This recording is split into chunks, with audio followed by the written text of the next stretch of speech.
There we go. Okay. We're live now. I'm just posting the link.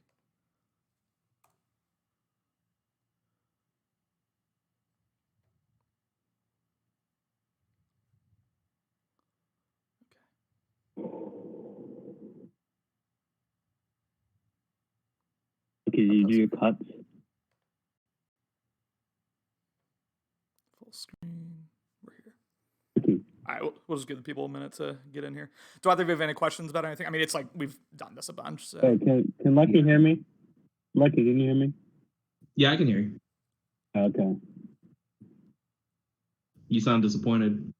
I was asking if you did your cuts and you didn't say shit. Oh, no, yeah, I did. I did my cuts. I was waiting until... I'm one of those people that actually likes practice squad, so I was waiting for that opportunity. Oh, is practice squad open? Oh, no. They yeah, are, you can cut. Yeah, I you asked can Alex sign at people, the preseason before just so that we could Oh, you're one of those. You're one of those. I'm one of those people, yeah. None of them will ever see the field, but you got to get Anytime I hear somebody likes practice squad, but we're gonna have 10 practice squad players automatically signed to us. I might as well get to choose them, right? Some of these guys I drafted, I have to know that they're like out there getting a paycheck somewhere. I'm responsible for them. I know Cloud's a practice squad guy, and I always look at his practice squad and snipe a couple guys. I don't think I've ever, like, someone who's on my practice squad, I don't think has ever seen the field from me, like, this entire Madden. But, I mean, you never know. Maybe just get racked with injuries. God, we already got people in here, Jesus. Hey, guys. All right. No fancy intro this week. Ladies and gentlemen, hello, welcome to episode 34 of the Better Cast. Again, absolutely wild that we're at 34. That's crazy to me. But I'm joined by the entire Seattle crew. We're here, starting off with my long time co-host. We're talking way back in Madden 17, ladies and gentlemen. 4-time Super Bowl champion. You can see the rings. Morty, how's it going? It's going well. Beautiful. Nothing else needs to be said. And then to my right, we have Lucky. How are you, sir? I'm doing good. I'm excited for this. It's been a while since we did this. It has been a while, yeah. We finally were able to get the podcast crew together. You know, we were expecting one of these at the beginning of last season, but plans fell through. We ended up not doing it. But we're here now. We're back again, the 34th edition of the Better Cast here. Y'all know how this works. We have done this format like literally dozens of times, I think, at this point. We're going to go division by division, talking about our thoughts on the cycle so far, how we expect this upcoming season to go, season 36. But we also have some superlatives here to start off with before we get to, superlatives of the cycle so far before we get to the division by division breakdown. And we have 5 categories that I implemented. And if y'all have any superlatives you can think of that you want us to answer just in the moment, feel free to put them in the chat. I have them up. But we have the user that's most exceeded your expectations so far, most disappointed so far, most likely to break out this season, most likely to fall off this season, and then who you would most like to see win their first ring. Again, we can't all have 4 like Morty, ladies and gentlemen. You know, some of us are still wanting. So here we are. We'll start off again. We'll go in that order. Lucky, I'll start with you, and then we can go to Morty and then to myself. Who just these past 2 seasons has most exceeded your expectations in terms of how you thought they were coming into the cycle versus how you see them now? Yeah, I think we've seen a lot out of Cloud. I was trying to think about it earlier today, who I'd go with, and my first instinct was Steele, because honestly, I would not have picked him to win a Super Bowl this year if we were just being honest coming into the first cycle. I don't by any means discount his championship, but I do value what escape artists and gunslinger and stuff like that can give you. And so he 100% deserved his ring. But when I'm thinking about people who actually like far exceeded their expectations based off what they were given, I think Cloud's been really good so far. He's been a really solid team builder. He's made some nice moves to shore up some weaknesses on his team. He's looked like a really nice, well-rounded player. It wouldn't surprise me at all to see him go on a run one of these years. But I think Cloud's been pretty impressive, especially like the way he handled last cycle. He kind of was in and out, and jumped out, came back in. But he's been doing really well for me this year. For sure, Cloud's been super good. I think he was ranked like 15th or something in the preseason power rankings. He's definitely gone beyond that. I have him in a later category, so I'll kind of hold my thoughts on that. But Morty, what do you think has most exceeded your expectations? I go with here Austin, just based off. Well, obviously, he won the Super Bowl season 1, But I think after last cycle, people knew he was a pretty good regular season guy, but he definitely proved it last playoffs. But even with that, with his early round exit, our most recent playoffs to Justin, having played him myself, I was just kind of impressed with his efficiency, at least against me and some other streams I saw. He's got that great Browns roster, of course, but he's made some quality moves, and I definitely feel like I've just seen like another level. I feel like I've seen him step up his game in a lot of different ways, and obviously kind of prove that with a Super Bowl run. Just busy showing off. It's a incline Marionberry cider, Justin. Delicious. But I have the same response as Morty. For me, it's Hero Austin. And the reason I say Hero, we knew obviously he was a solid user heading him out in 22. He's making the playoffs every year, albeit in a super weak division. So I don't think there's any doubt about that. But the reason I say Hero is because I had him as the pretty clear fourth place in that division. I thought CMAS and Dahudi were just like at other levels of eliteness compared to Hero, and then I thought Steele would beat him out more often than not. I really had him in fourth place despite that Browns roster. Remember, he had won one playoff game heading into the cycle. He won one and he had lost something like 7 or 8. Like, he was known as the guy who couldn't get it done in the playoffs. So to go from that being like the notorious choker in the playoffs to like immediately like winning a ring in like really impressive fashion against little Alex was super, super impressive. So I have Hero. Klaus, go ahead. Hero was an interesting one coming into the cycle because we did that pre-cycle power rankings and he ended up at 4th or 6th, one of those. He ended up really high, and everybody there was somewhat of an outcry of how did he end up that high, but it was this interesting dynamic between people wondering how to get that high and people who obviously voted for him to be that high.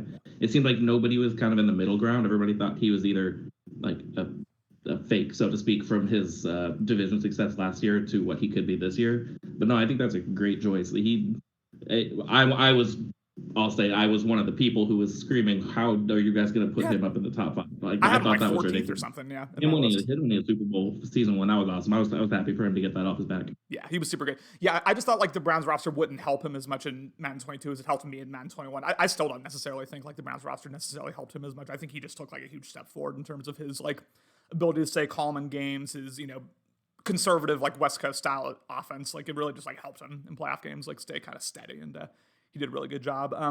The second superlative here is the most disappointing user so far. This is where it gets a little spicy. I'll start off first, and then we'll go Morty and Lucky opposite order. I have 2. The first one, obviously, Austin. I think you have to say, going from, we got some winces, interesting. Going from the Madden 21 cycle he had to then in his first playoff game, first season, throwing back-to-back-to-back-to-back. That's not back-to-back-to-back-to-back pick sixes to start off the second half, and then getting just destroyed by Phil, and then not even making the playoffs this past season. Even though I know he kind of like stopped playing halfway through. It was only when he was really out of the playoff race. You have to say he's up there. And then also for me, I would say CMAS. I really would say CMAS, and the reason being I had him as the guy who was going to run the AFC. Run, relatively speaking. I had like obviously different guys making the Super Bowl different seasons, but I really thought he would have like at least made a Super Bowl by now, if not potentially won one. I had him, I think, second on my power rankings, only behind Cody. So to go from that to him, being not even making the playoffs last season is kind of tough. And then trading Lamar was just a weird decision. And the Derrick Henry trade, I think, is even weirder, but especially given the fact that he was only a 1-year rental at the end of the day. But Morty, who's your most disappointing user? This is tough. I feel like I have a handful of guys that I'm just generally disappointed with. You know what? Just kind of looking at the list overall, I'm going to go with Ben. I've played him a lot, a lot of battles against him. Like, to a degree, he's one of few users that I've found myself kind of fearing in the past. Like, Chiefs team back in the day, his Niners team in one of the more recent cycles. But yeah, I don't necessarily see him as a team over scheme guy. I feel like he's always kind of had a pretty good system overall. But I know he's kind of still putting up numbers. The wins aren't coming. I don't know if his defense is too Swiss cheese, and I know he feels like he's got the pieces in line to go on a run this season, and I definitely think he's improved his team quite a bit. And he probably knew it was going to take a couple seasons to kind of get the guys in place. But so far, I've been pretty disappointed, I'd say. Who's yours, Lucky? Yeah, I want to clarify before I say this that this is not who I am most disappointed to see failing, but I have to agree it's also Ben. Like it has to be like CMS. I think that was a very solid pick as well, but Ben, if nothing else, he's disappointed himself more than anybody in this league has disappointed themselves. He took the Texans at number 3 because he knew in his mind that he could compete with any team, or that at a bare minimum he could build the team up at a certain point and it would be his own. I think he has been so incredibly disappointing. Not just like Morty, you're right. Like he wasn't an awful user by any stretch of the word, but he really thought that he'd be able to overcome a bad roster, and he didn't come close to it. And I'll save some for the next category, but I do think that Ben, with the trades that he made this offseason, will cement himself as the most all-team player of BL we've ever had. Oof. I like that. I like that take a lot. We'll get to the divisions when we get to it, ladies and gentlemen. But yeah, I mean, just like as far as Ben goes, obviously, I'm sure we'll talk more about him once we get to the his division, the AFC South. But he, like, the reads he was making, like, those are picks with the Chiefs, those are picks with the Browns, those are picks with anyone. Like, obviously, having the Texans defense specifically hurts him a lot. He doesn't have like the abilities or even the speed necessarily that a lot of us guys do. But I mean, at some point, it's like no matter who you have, it's like you can make the plays, you can make the reads. He did have a pretty decent wide receiving core even coming into the cycle. So it's like just the number of interceptions just wild interceptions he was throwing in these games is just like kind of interesting to me. I don't know, maybe he comes in with new confidence, maybe he exceeds his expectations, or maybe, like you were saying, Lucky, maybe he'll cement himself as the most all-team user. I would love to see it because right now it's a battle between me and him for most all-team user, so I would love to see him cement himself. So we'll have to see. The third one is who is most likely to break out this season. I guess I'll start and then Lucky and Morty. I think it's Alex, Big Alex, Commish Alex. I always kind of base this off the schedule. I think he goes against kind of two of the, not easier divisions, but he has kind of like an easier schedule than he would otherwise. And I like what I saw out of him in terms of team building, and I also like what I saw out of him to kind of end the season. I thought he kind of ended like on a pretty solid note in terms of how he was playing. Not necessarily so much in the playoffs, unfortunately, but the end of the regular season was really impressive for him. I think that he will take a step forward, and I think he'll be a pretty solid like playoff contender. I don't think he's at that Super Bowl level yet, but he'll kind of reestablish himself in that tier. What do you think, Lucky? Yeah, like the last pick, I'm going with Ben again. I think Ben's gonna have a really solid season. You look at the offseason he had. He made some really nice moves. He built up his team really well. And this also, this does come back to what I was saying before, where he thought he'd be able to get the team to where he wanted to in some amount of time. Credit to him. But I do think we're going to see that now that he has an escape artist QB in Russell Wilson. He picked up one of the best tight ends in the league in Travis Kelce. Added Chris Jones to his defensive line. Like, that team's looking nice now. Like, it's still not going to be like the best team in the league on paper. But escape artist is huge. I'm a big believer that, you look at the people who have lost escape artists and the people who have gained escape artists, and chart trending down, chart trending up. Like, it correlation 100%. So I think we're going to see Ben have a really solid season. If nothing else, then he built a great team over the offseason. Yeah. What do you think, Morty? I'm going to go with Tane on this one, and really for the reason where I feel like he's finally got a quarterback that he loves, Like, he thought he loved Darnold, thought he loved whoever the guy was there before, Wentz, was it? But I'm coming from personal experience. I feel like having a quarterback that you truly care about and you want to see excel, like that can really kind of be the driving force in terms of kind of being able to really just kind of buckle up and kind of find out some wins. Ideally you're not going for the stats, but like really trying to excel. And I feel like Paint's been around long enough to where, he's not just trying to, throw the most yards or touchdowns or whatever. I feel like at this point he is really striving for the playoffs, and he makes the playoff season one. I know he barely missed out last season. But honestly, I'd see him, just the fact of him getting in the playoffs, maybe even winning a game. as a big breakout for him, and I know it's something he really wants. I think you played him, Connor, right? You said his new QB is a beast. He's got 91 speed. 91 speed. He's real good. Real accurate too. Yeah. And I know he's making some trades. So that really tells me somebody's locked in, looking to kind of make a run. But first thing he's gonna do is get the kids out of the room when you're playing, dude. Don't let the kids in the room. You gotta lock in Taint. Yeah, I mean, I would love to see Taint make a run. Like if Taint ever makes the playoffs, I'm gonna be driving that bandwagon. I'm gonna be going crazy in the commentary booth for him just every time. But he's got a really hard schedule this season. I think he plays against maybe like the two hardest divisions in the entire league, potentially. One of them being the AFC North, obviously, as well as he's got Cloud and maybe a resurgent Ben and maybe a resurgent Kook who just got past lead elite in his division. So it's gonna be a tall order for Taint, but I would love to see. I would legitimately love to see him make a run at it. We'll go Morty, me, Lucky for this one. I'm just trying to change up the order every time. Who is most likely to fall off this season compared to how he's done the rest of the cycle? I know he had a pretty weak last year, but I'm kind of concerned with where Dahuti's at, like mentally. Last season was the first time I've ever beat him. So even when I played him, I didn't have too much confidence going in.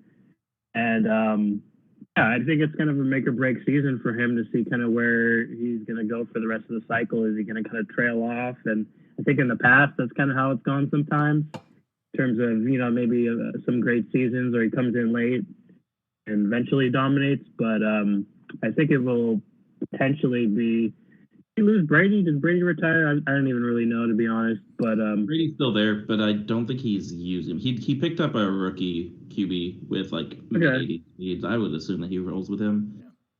All right. Brady, lead if nothing else. Like he's down to superstar, so he has hot route master, but no other like cheesy abilities. Yeah. So I know he still got it, but I think it'll be a trying test for him to kind of really prove that.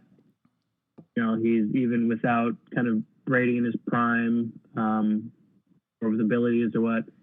But just the fact that I felt like I played pretty well against him last cycle. He just wasn't the Dahuti I knew in the past, and I'd be curious to know if that continues. And I'm just kind of throwing it out there as a candidate that I could see potentially dropping down. And if anything, what also factors in was the fact that I already chose Euro Austin as a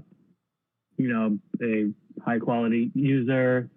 Mass just absolutely destroyed me in the playoffs last night. So I think he's going to make some noise in the North, and then also Steele just won the Super Bowl. So the three other guys in that division are from what I can tell, are animals right now. And Dahuti might be the odd man out.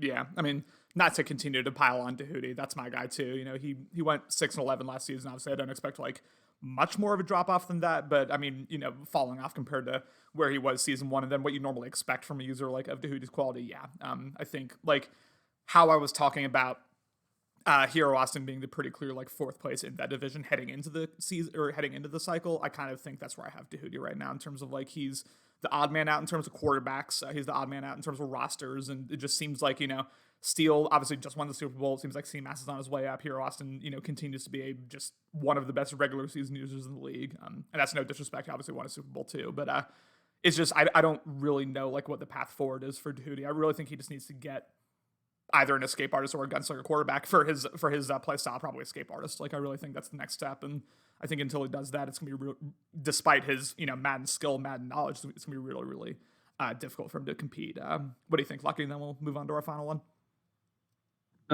This was a tough one to pick because I think by the nature of this league, it's always kind of difficult to foresee people dropping off. A couple people that I thought of, and it was mostly based off just my perception of how their offseason went. I didn't think that Pete Town had a great offseason. I'm not a fan of some of the moves he made. I think that he proved last year he was a really good user. So I can't say I honestly know enough about him to definitively say that I think he's going to fall off because of some moves he made, but I'm not a fan of the moves he made.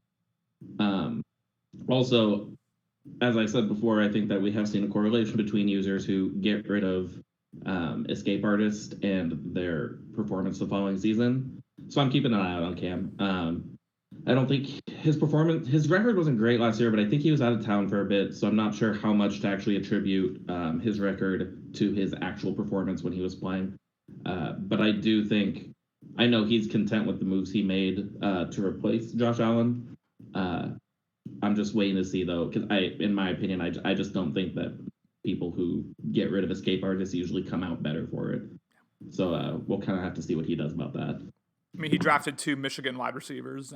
I know he's going to be vibing out regardless. He'll have fun with that. But, yeah, I mean... Cam's here to have fun, and he made a move that's going to be fun for him, and he made subsequent moves after that he's enjoyed. So I support that. 100%. Yeah, ultimately, this is supposed to be fun. But at the end of the day, like, we talk, like, in the podcast and everything, we talk about, like, who are the contenders, who aren't. Like, that's, sometimes how we view the league. But this is a video game. We're here to have fun. Like, if it's not fun for you, then it's just a waste of time, in my opinion. It has to be fun first. But, yeah, I mean, I always got the sense from Cam that he was one of the guys, like, of the escape artist users, he maybe wasn't necessarily as reliant on the ability as some others were, in terms of, like, not constantly, hiking and roaming, I guess is the term we're using now, not constantly doing all that. But, it's still going to be a loss for him to not have that, just easy kind of bailout option there when everything breaks down. So we'll see. I think he went 6-11 last year. I think that's about where I have him finishing this year. So, we'll see in terms of, like, how the drop off is. But, I guess the final one is user you'd most like to see win your first ring. Obviously, if Lucky wins it, I'm going crazy in the chat. I'm going crazy in the booth. I'm going crazy in the next podcast. You're going to see me chug like 10 of these. That's on God. Another guy that I would love to see win is Taint. And I don't know if it'll happen, when it'll happen. Obviously, I'd say Lucky has a bit better of a shot than he does. But, not to kiss a death to you, but you've a bit better of a shot than he does. But, that's my Fogo the Chow brother right there. And a guy I just literally handed a C1, maybe unnecessarily, we'll see, but that was a weird situation. Lucky, who's yours? I don't think the league's gonna like this one. But I'm going Justin. I think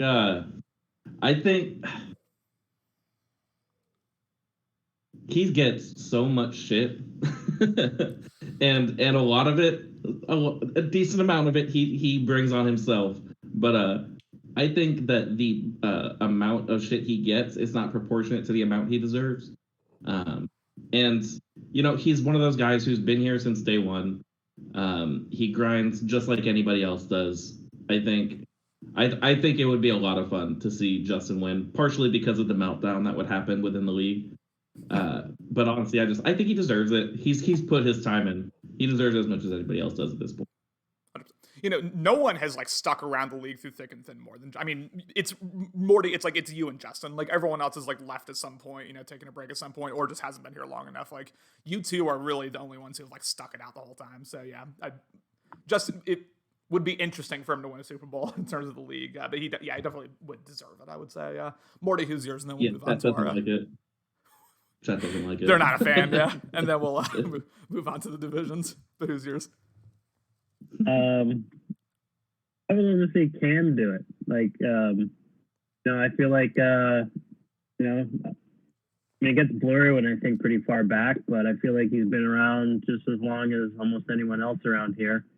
And, he's had a lot of up and down seasons. He's had really dominant seasons. He's had significantly less dominant seasons. But, for the most part, he's, fighting every day. We've been in divisions together, and he's been down, he's been up, but so I think he's putting together the team he wants over there, and I definitely would love nothing more to kind of see him kind of reach that ultimate height. Grab one of these bad boys, these things right here. Give one a little tickle. Oh God. That. I gotta go for Cam. I love that. That's a clip right there. Just a lot of great guys in this league. A lot of guys I'd love to see win a ring. That's if Justin wins a ring, that'll be funny. We're gonna move on now to our divisions. Y'all know how this works. If you've watched a Better League podcast, you've listened to us do division by division previews. It is what it is at this point.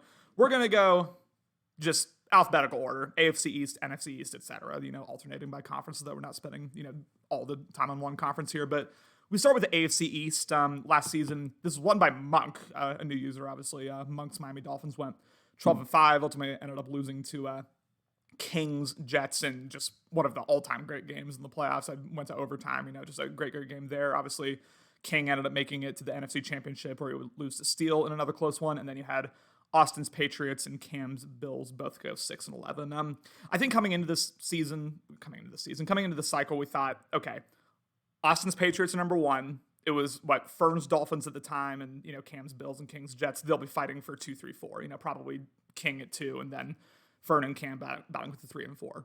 Now, based on what we know in terms of how good Austin is at this Madden, how locked in he is with this Madden, things are a little more shaky. I don't know a ton about Monk's gameplay. I know it seemed like he went pretty run heavy. He made some interesting offseason moves that we can also talk about. Obviously, King, he's going to continue to pound the ball. He's got the most just consistent game plan all throughout each season. And then Austin, that's kind of the wild. It's weird to even call Austin a wild card, but that's the big wild card within this division. In my opinion, is how locked in is he? Because if he's that Austin from Madden 21, obviously he wins the division. Obviously he's a Super Bowl contender within the AFC. But if he's what we've continued to see, then you have to put Monk above him and you have to put King above him based on just what we've seen. Morty, we'll start with you on this one. How do you kind of see this division playing out, both this upcoming season and then kind of as the cycle continues on? Never in my wildest dreams would I have imagined Austin consistently throwing over 50 interceptions. Just based on years and years of high caliber, consistent play. But maybe we're advancing. Nice. Maybe Mac Jones is just not there. But I couldn't agree more. It's definitely kind of just to what degree is he locked in. I was really impressed with Monk coming in. And he really solid game plans. He really pounded the rock pretty well. He had a rookie who's deving up and just kind of really worked out for him. Once again, King's the one who made it to the conference championship, right? Going to pound the rock. And then once again, I would love to see Cam go all the way, but I don't know. I think it might come down to King and Monk again. And that was a really tight battle between the two of them. I think even the division came down to just a game or two, maybe even less. I don't know. I was really impressed, and I think once again King is kind of continuing to build his team. He was active in free agency, and I could see him kind of pulling this out again. And even before Austin, really fell off last year, he had really tight battles with Austin even in season 1. So I could see it going either way in a lot of different directions, but I'm going to put King up on top just at this point in time. Nwang was still on the Jets, right? I know that King was trying to heat. Yeah. Okay, yeah. I'm on the trade committee. I should know that, but okay. Yeah, King's an instant contender based on that. Lucky, what do you think? Yeah, I think I like a lot of what you guys said. I think Austin, obviously, wild card. I think he has this range of 6 wins to 13 wins that anywhere in there, I wouldn't be surprised. With respect to his past achievements, I believe that if he walks in and he decides that he wants to win, that he'll be competitive in every single game. I think there's also, he might tend to want to try to get Mac Jones to X Factor, which is also something that might not be as conducive to his ability to actually win games. But I do think that that'll play, whatever we see out of Austin this year is going to play a big part in what we get out of him this year. Monk is not somebody I've ever actually been able to watch him play, so I can't speak to what he looks like. But I will say, I just had to look it up real quick. I don't know what time he took over the Dolphins, if he played the full season. I don't think he did, but the Dolphins won their last 9 games of the season. That's not a fluke by any stretch. They were 3-5, and they finished 12-5, and that's huge. So if that's the kind of player that we're looking at here, if we're looking at maybe a 13-14 win user every season, it's gonna be really tough for anybody to overcome that. I do think King, my Madden 21 division brother, he's you talk about something that you'd love to see win his first ring, and I would love to see King win a ring. I think that would be great for him. I think that he's still building up this team, and we've seen the improvement from season 1 to season 2. So hopefully he keeps that going and he stays invested in the game, because when King's locked in, he's definitely somebody who can go and wreak havoc on anybody. And then Cam. Yeah, I mean, I kind of spoke my piece about Cam before. I think if he's there and he's playing all his games, he's gonna stay in the game against everybody. That's his play style. He's got a good defense. He's got a kind of grinded out play style where he's in every game. He doesn't really get blown out. But I do have question marks about what his team's gonna look like, what players are there, what he's gonna use. Does he look solid without escape artists? And who knows? Maybe that's not maybe losing that isn't a detriment to him at all, because he wasn't using it to begin with. But it is something that I have to ask a question about. In all, I think that just based off how Monk ended the season, even though he did lose to King in the wild card round, that's significant. But I do think I'd probably have him closely eking it out over King, with Austin coming in third and Cam at the bottom. We have a new follower here for Better League Network, Corey. Thank you so much for following us here at the Better League Network. This is a little preseason pod we do. He wants to know, this is a IRL question, will the LA Rams go to the Super Bowl? Obviously, they play the 49ers. I think yes. I mean, Aaron Donald against Jimmy Garoppolo. I think that's all you need to know. Although, didn't the 49ers swept the Rams, didn't they, in real life? Yeah. Happens every year. That's weird. Huh. I don't want to see Jimmy G in the Super Bowl. No. I don't want to see either of them. Yeah. But that's a different podcast. Yeah. We're Seahawks fans, Corey, so it's a little, you're not going to get a super excited answer out of this for that one, but thank you for following. Don't unfollow us after that. But yeah, I mean, going back to Madden, I don't know. For Cam, at the very least, it is going to be an adjustment period, even though, again, I think he'll have a quicker adjustment, going from escape artist to non-escape artist than most. It is still going to be something he's going to have to get used to. And then apparently Dan said that Monk did play the entire season, so that 3 and 5 start was still Monk, just like the 9-game win streak at the end of the season. So maybe that's who he is. Maybe he's a bit kind of cardiac in that regard. But I have King winning the division. I think I trust his consistency the most. Having not really seen Monk play a ton, I just trust King. I trust Kenny. That's kind of all there is to it. You give King a 98 speed running back with all those abilities. It's just tough to stop. I was honestly kind of surprised that he lost to Steele in the way he did, only putting up 14 points. Steele's run D must have been on point in that game. I didn't watch it, but I think I have King winning that one. Moving on now, we go to the NFC East. I can envision Austin referencing this moment where Real chose King after he wins this next Super Bowl in his post-game tirade. Goes 20-0, yeah, just goes on a 30-minute rant. That'll be sick. I'm here for it, honestly. Give me that. I'm here for it. Fueling him. We're fueling his fire. Calls out the announcing booth, calls out everyone. That's what you love. We go to the NFC East now, which I think the order that we saw this past season, that's what we're going to see for the whole rest of the cycle here. Obviously, little Alex went 19-0, lost in the Super Bowl. The meme of all memes. It is what it is. You lost the Super Bowl with Lamar Jackson. That's tough. Lucky went 10-7, ended up making it to the divisional round, where you came this close. You came this close to beating your division rival. Was not quite able to edge that out. Chase's Cowboys went 6-11, kind of just that was what it was. Threw a ton of picks with Dak, and then you have Knicks, Eagles. You know what? I'm not even going to say what record they had. There's no point to be negative on this podcast. Am I wrong, Lucky? Yeah.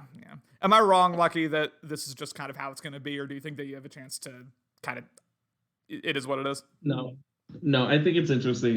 It's very rare in a CFM like this. Do you have 4 users at very distinct, I feel like, tiers? Yeah. I definitely think that Chase has, obviously we've seen Chase be successful in the past, and he totally has the potential to get better. But at this point, for the upcoming season, if that's what we're talking about, I do see it difficult to see him picking up an extra 4 wins over what he got last year. I like Chase a lot, so I'm hoping that he returns to the land of the competitors. I don't see it quite yet, though. As far as little Alex goes, he's so long as he has Lamar Jackson, he uses an escape artist QB better than I've ever seen anybody use one. It's actually it's so frustrating to play against, but I enjoy watching it because he is using his feet as like a third or fourth option. He's already very good. He's already a very efficient passer. So when he goes through his reads and nobody's open, and he actually takes 3 to 4 seconds to realize that there's nothing going to happen in this play if I don't run it, and then he takes off and he gets 8 to 10 yards consistently on every play. It's just so difficult. Like there is no consistent way to shut that down.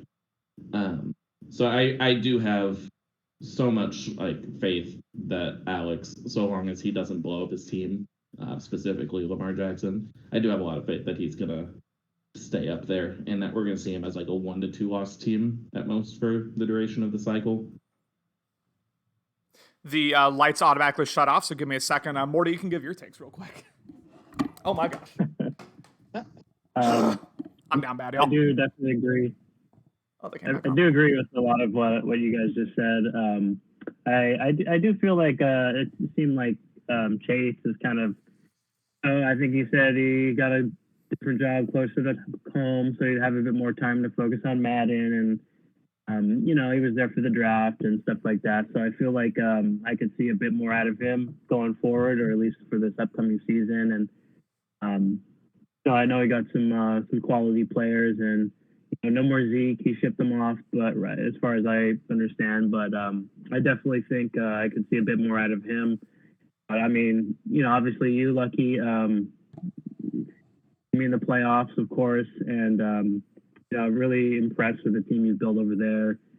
Daniel Jones, he's just like Lamar Jackson light. He's got the speed, he's mobile, he can kind of get out of the pocket, some of that stuff. But little Alex is definitely annoyingly efficient, and I agree with what you said in regards to just very, very high quality play out of like an escape artist quarterback.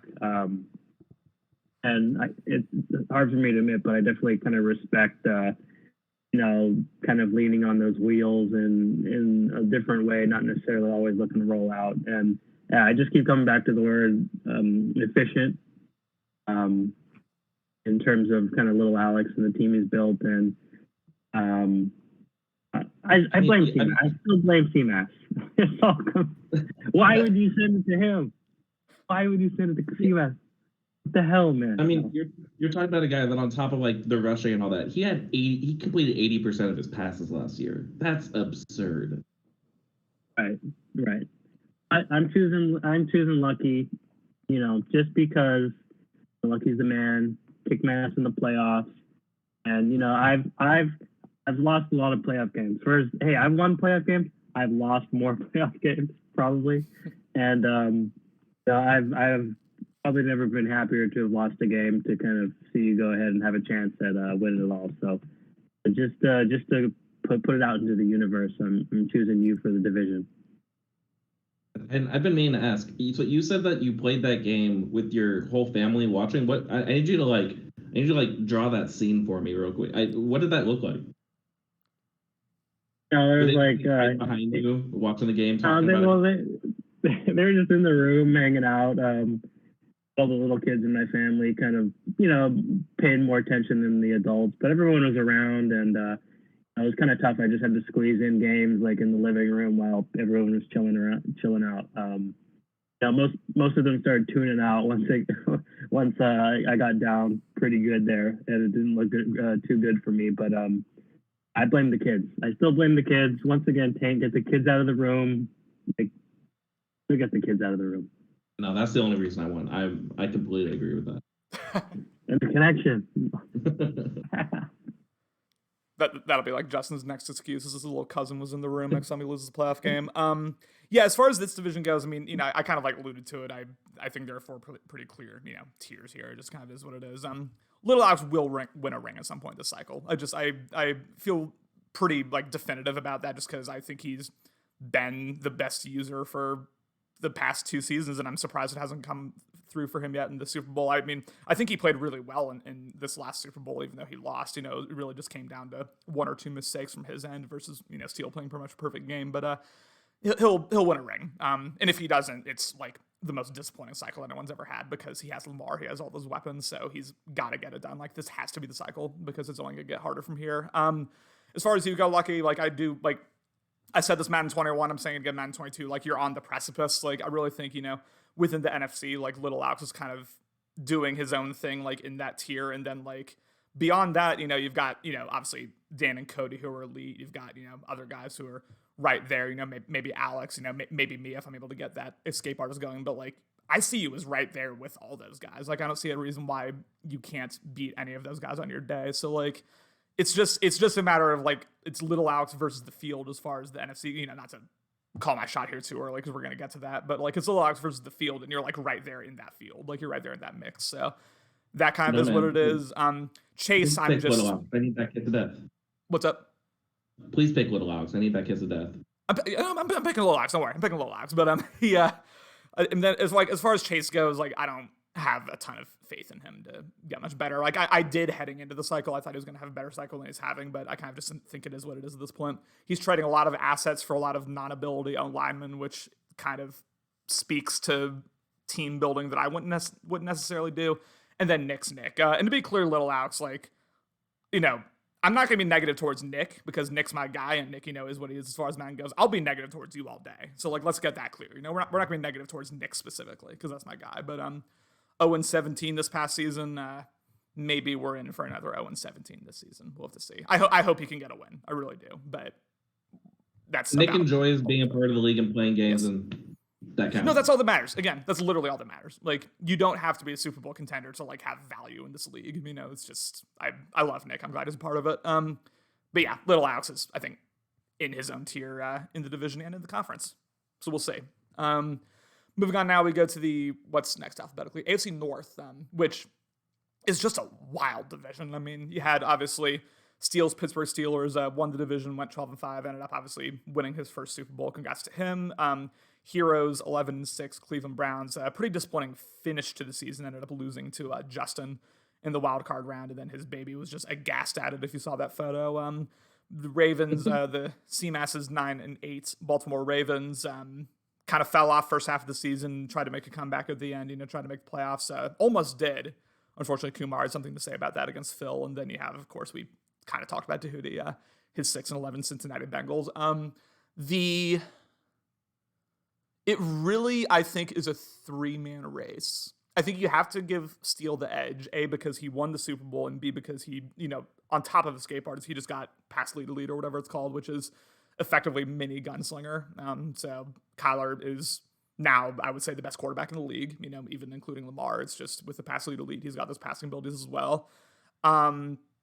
Hero won a ring, didn't impress a whole ton last season in terms of how he performed in the big games, and then looked like just a really weird offensive strategy against Justin where he only gave Nick Chubb the ball like 6 or 7 times. That was just like not the right thing to do, obviously, even though Justin was kind of clamping him up. I think kind of like I said, Austin is the wild card in the AFC East. I kind of think CMAS is the wild card in this division, in that I could see him like winning the division outright with some of the moves he's made, or I could see him, continuing to not make the playoffs. Like it really just, because Don Washington, because whatever, like it just really depends. And then you have Tahuti, which it feels disrespectful to call him clear fourth, but I have him a clear fourth, like until he can get himself an ability quarterback, which I think if he finishes fourth this division or this season, if he doesn't make playoffs, I think he's gonna be like super aggressive in everyone's DMs trying to get an escape artist quarterback, because that really is like the step for him in my opinion. The Connor kiss of death is dead. Don't disrespect me like that ever again, Ben. Fuck off. We'll get to you when we get to you, Ben. We'll go. Who did I start with last time? We'll start with Lucky this time. What do you think about the AFC North? Yeah, I generally agree with you. I think for the most part, it's those 3 teams with Tahuti a tier below. But I still obviously can't write Tahuti off if he were to go 12-5 this year and win the division. I don't know if that's good enough to win the division, but if he could do that, it wouldn't shock me, obviously, as I'm sure it wouldn't shock you. But with where Steele's at with Kyler, I think I have to consider him the odds-on favorite. He just won the championship. He completely deserved it. Congratulations to him. Any talk about him not being the favorite of winning his division is just a testament to his division mates and not on him in it. Yeah, I mean, Hero you have to ask yourself, like, how much does having a kid change things? Like, I mean, that's a big deal. And he obviously stayed competitive last year. He was 11-6. He he did as much as anybody could expect. Obviously fell short to Justin. But I also think that he's like this division is such a toss up for me. Like I could go and say like pros and cons for every single person for an hour, and I wouldn't be able to convince myself of who I actually would bet on in any instance. Like CMAS.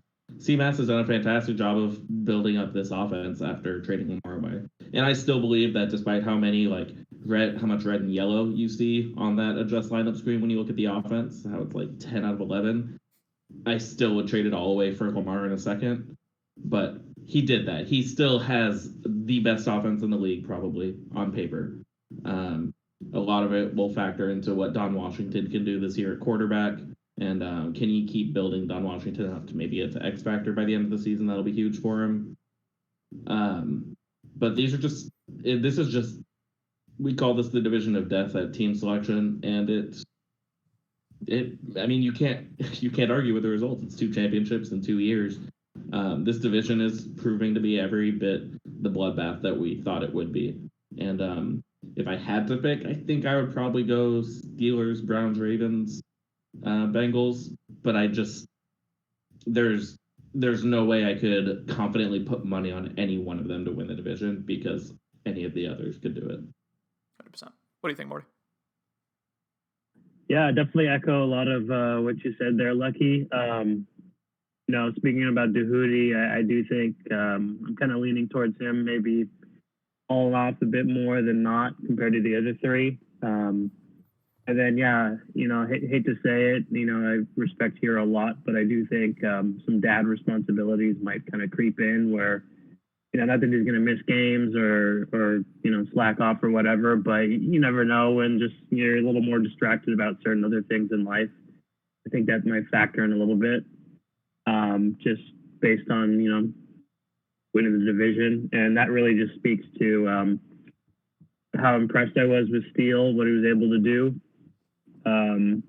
Getting Kyler, I think that was a huge move. And then, of course, how well he was able to, he got Pro Bowl, got the Dev, right? So he's just kind of pretty OP now. But rewatching that Super Bowl, I was really impressed with how he played. How I beat him in last season. It was a tight game, but still got the win. And, but once again, the Super Bowl really impressed me in terms of, he likes to run around a lot, but still in terms of just kind of staying live in the pocket, he still had some cool, calm collectiveness out of him that I was impressed with. And I do, in a degree, kind of consider it a form of PTSD from game I just played against CMAS. But, man, that offense was absolutely ridiculous. Donnie Boy was slinging it. Donnie Boy, even without Henry, I think it's all on Donnie Boy's shoulders now. And I do put CMAS atop this division right now. And the others in the division are going to kind of need to prove it to me first. And, they'll really have their opportunities to kind of go up and have some battles. And, I just think, CMAS is, amassed quite the offensive weapons.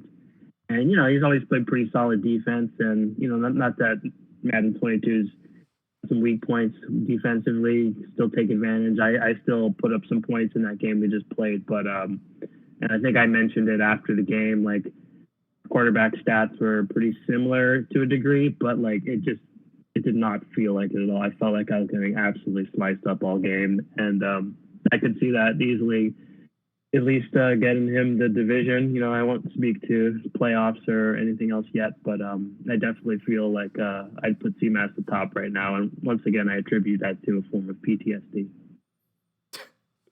Listen, I do these predictions based on me losing to people all the time, so it's a legit thing. I will say as far as Steel Super Bowl goes, I was the biggest just Steel hater all the way through that whole thing, because like when he played the divisional round against Justin, I thought, oh, this is Justin's year. He's going to make a run to the Super Bowl, whatever. Like I thought Justin was going to win that game. When he played King in the championship game, I thought, okay, King's about to run all over Steel with Nwangwu. Maybe Kyler throws a couple picks, and now this is King's time to maybe like get a shot at the Super Bowl. And then going into the Super Bowl against Little Alex, I was like, oh, Little Alex is going to steamroll Steel. Like he's 19-0. He's looked just far more efficient the entire time. Now, I did beat Steel coming off of a New Year's Eve party where I was just down the worst that I've ever been in my life. So like, I don't know how in retrospect that happened, but like that was kind of clouding my opinion of Steel, where I was like, he can't be that good if I beat him under those circumstances. But yeah, I mean, he's a Super Bowl champion. You can't take that away from him. And he has two of the better QB abilities in the game, obviously, with that escape artist and that pass lead elite, as well as a very, very good defense. He's able to clamp people up really the whole time, other than Little Alex. And although you can't really clamp Little Alex up at this point, it's a tall order with Lamar and company. So yeah, I mean, again, I have to give him the edge just based on the Super Bowl. But, maybe what you were saying about CMAS, like, despite all of just the weird trades he's made, the decision to trade Lamar away, maybe all those reds and yellows, as you were saying, Lucky, like maybe all those come through. Maybe that's what ends up pulling him to the Super Bowl. Maybe we'll see a third AFC North champion in 3 years. It's possible, but I have to give Steel the edge. NFC North. I don't have like the orders in front of me, so I'm trying to do this on the fly here. But Dan's Minnesota Vikings won the division, went 12-5, ended up losing to Cody's Rams in the divisional round. You had Alex's Chicago Bears just squeak in there at 10-7. They ended up losing also to Cody. So Cody was just the NFC North slayer, I guess. Tim's Packers, one of the shocking results of last season. Tim's Packers going 9-7-1, within half a game of making the playoffs. That was really wild. Gunslinger just really helping him out there. And then you have Boz's Detroit Lions continuing to disappoint at 4-13. I want to just talk about Boz real quick. Dan, we know who he is. Alex, we know who he is. Tim, lifted up by Gunslinger a little bit, it's fair to say, but he got some solid wins both seasons, so you can't discredit him. What's up with Boz? Because a whole lot of people, Dan and Cody, both of whom know a ton about Madden, they both had Boz as the most underrated user heading into the cycle. He obviously made the NFC Championship at one point last cycle, excuse me. People were like, oh, he's going to be a contender along with Dan, along with Alex in that NFC North. I just don't I don't get it, because like when I played Boz, he dotted my ass up. He was like 80% completion, like no interceptions. Mark Newell was just like looking locked in. I tried all this shit to stop him, couldn't do it. But then I see he's 4-13, and like I don't watch a ton of his games, I'll be honest, but like, have y'all played Boz? Like, what's the deal with him? Like, do you know what's up with him? I haven't played him this cycle, no, but he did kick my ass in the last cycle, like the last season. So right. I definitely expected more out of him. I think he's just an embodiment of, I'm just having fun. I don't think he goes into games with any expectation of like, I'm gonna have a good time or I'm gonna have a bad time based off whether or not I win this game. I think he just loads up and he plays the game, and then when it's over, he goes about his life. And I think he's just he's good. I mean, I think that this is a little bit. I feel like we might see a regression to the mean at some point, because I don't think he's as bad as he has been playing.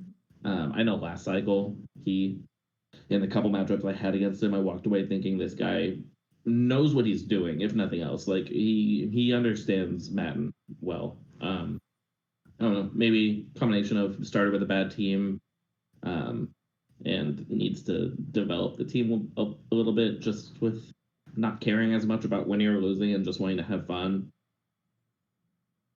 Yeah, honestly, I can't say too much more about him. I think that's probably what Dan would also tell you, and I think Dan knows him a little bit better than a lot of people. Yeah, I mean, I guess mainly the reason why I'm just like confused about like why Boz has had the records he's had is like, I've played against a lot of guys this cycle who had better records than Boz has had, who did not look nearly as impressive to me as Boz looked in our game. Like, maybe I'm probably just overreacting to one game. Maybe Boz was just like locked in that one game, and then like the rest of it's just like whatever, like you said. But I don't know. I came away from that game just so impressed with just the reads he was making. Just slinging some succulent dots out there, and 4-13 is kind of weird. I mean, I do think it's possible that we'll see him, make a run in the division at some point this cycle. Whether it's this season, we'll see. But as far as the rest of the division goes, obviously Dan, Alex, Tim. I think if you were to ask most people, that's the pretty clear 1, 2, 3. I do have Alex kind of pushing Dan this season. I do think with some of the offseason moves he's made, and then with how he looked at the end of last season, I do think that we're going to see the Bears maybe compete for the first place in that NFC North. But Morty, I'll start with you, and then we'll go to Lucky. What do you think about the overall division, how it's going to shake out? Yeah, I do very much feel like Dan still has a pretty good grip on this division, and some games were pretty tight down the stretch, but I think Dan finally got his quarterback to superstar. Maybe he's got some abilities now. That would be my guess. Probably made Pro Bowl, so I assume he's there. So I think Dan might have, even with the improvements Alex made, I think Dan might have widened the gap maybe a bit.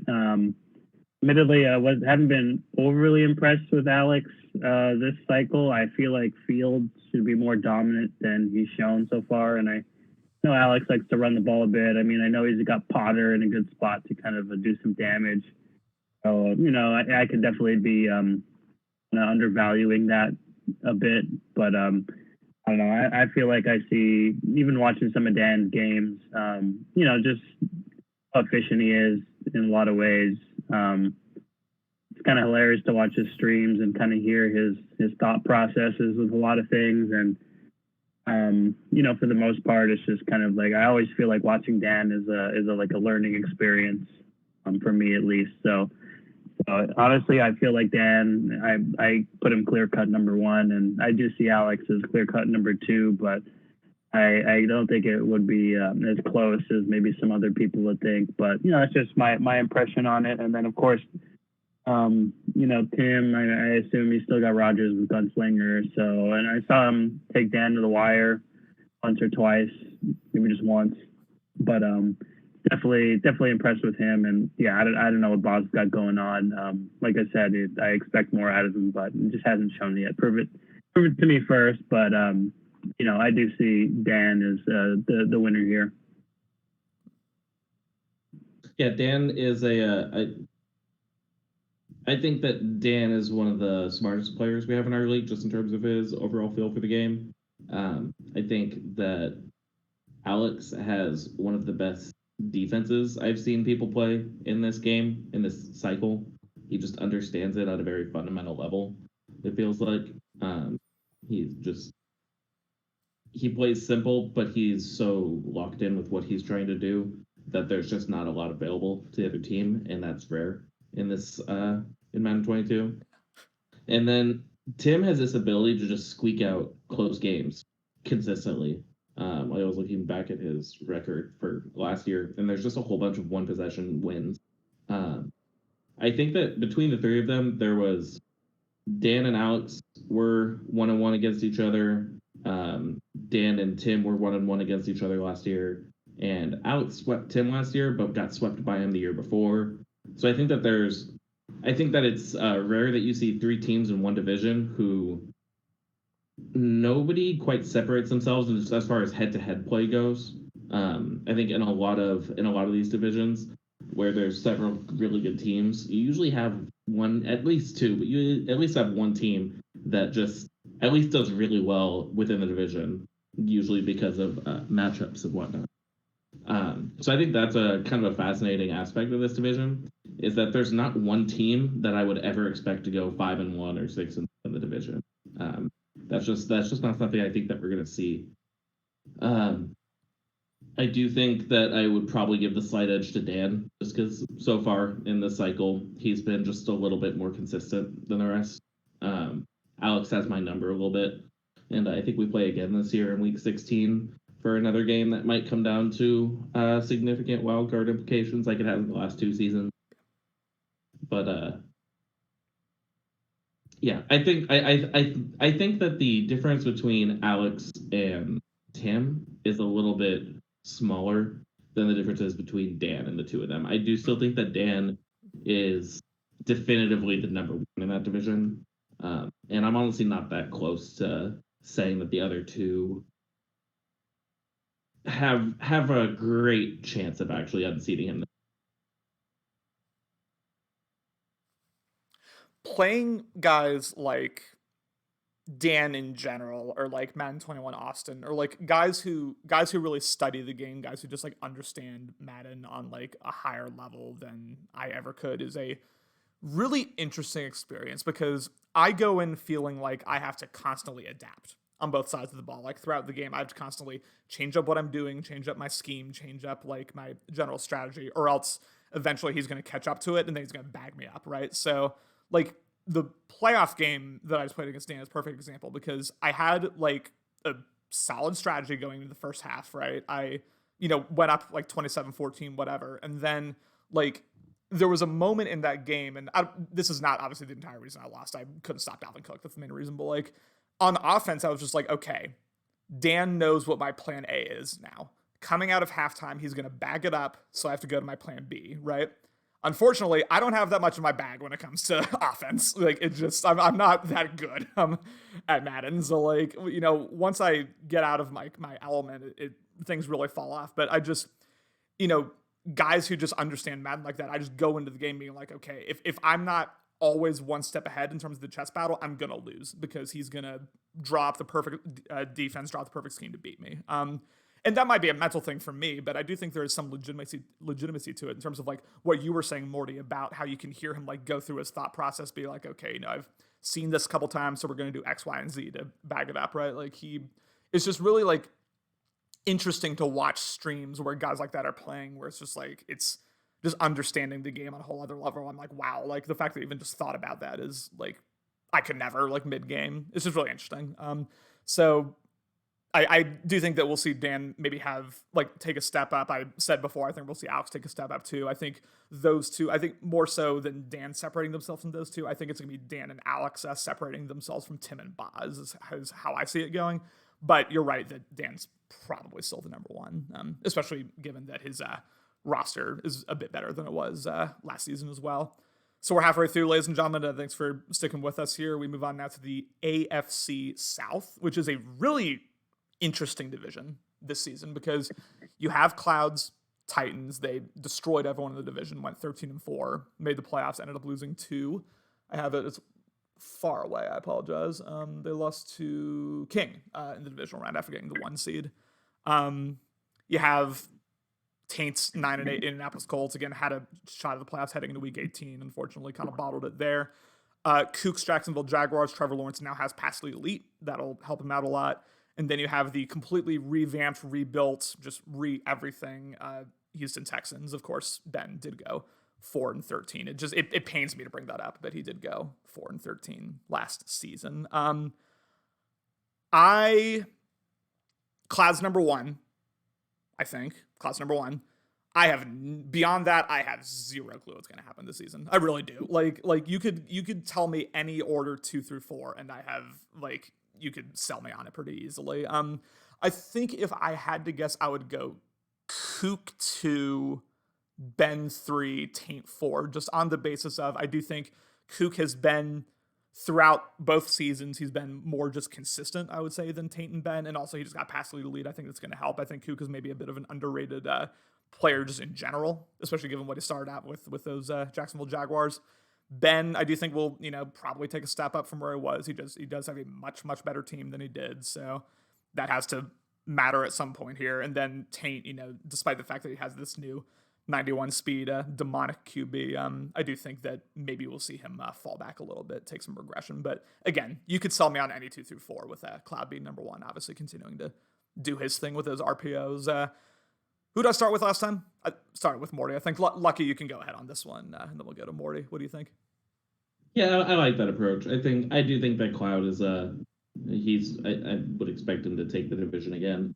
I think that Ben, with the additions that he made, including adding escape artist Russell Wilson, I would expect him to bump up there quite a bit. I'll be curious to see if the fact that he is closer to contending means he plays differently. Maybe when he finds himself in a week 15 game where he's, I don't know, like 8-5 or whatever, is he more likely to try to play smart whereas when he was like 4-11 last year near the end of the season, maybe he was just trying to get Deshaun Watson to X Factor.